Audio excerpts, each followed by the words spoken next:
hastasıyız dede. Ses ver Adana, zirveden selam. Durmak yok omi, patlamaya devam. Yok bundan sonra size sigara filan. Uçuyor yıldızlara müptezel bayan. Ses ver Adana, zirveden selam. Durmak yok omi, patlamaya devam. Yok bundan sonra size sigara filan. Uçuyor yıldızlara müptezel bayan.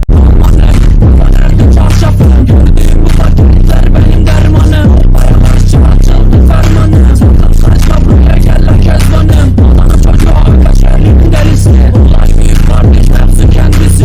Yaka sıfır bir korkumuz dinle. Yazmak için yine yuttun bence.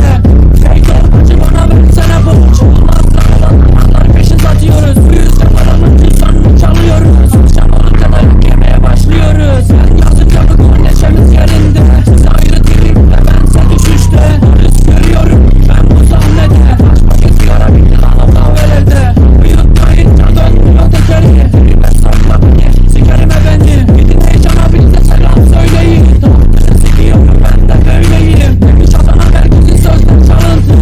Kim kimden yaptı alıntı. Şişko menajerin ona söylüyorum. Diktatmadan önce adam gibi uyarıyorum. Sevenlerim bana şimdi desin eri. Ben o sözü oluyorum sanki deli. Bize bulaşmayın biz de sarmayız geri. Seni satanlara tekrar duyuyor yani bize sigara. Memurlar geliyor yat yere yat. Nezarete düştü al bir sigara yak. Ondan sonra bana ifaden anlayacak. Sokakta yine siren sesleri. Mik başına tetikçi kaldır elleri.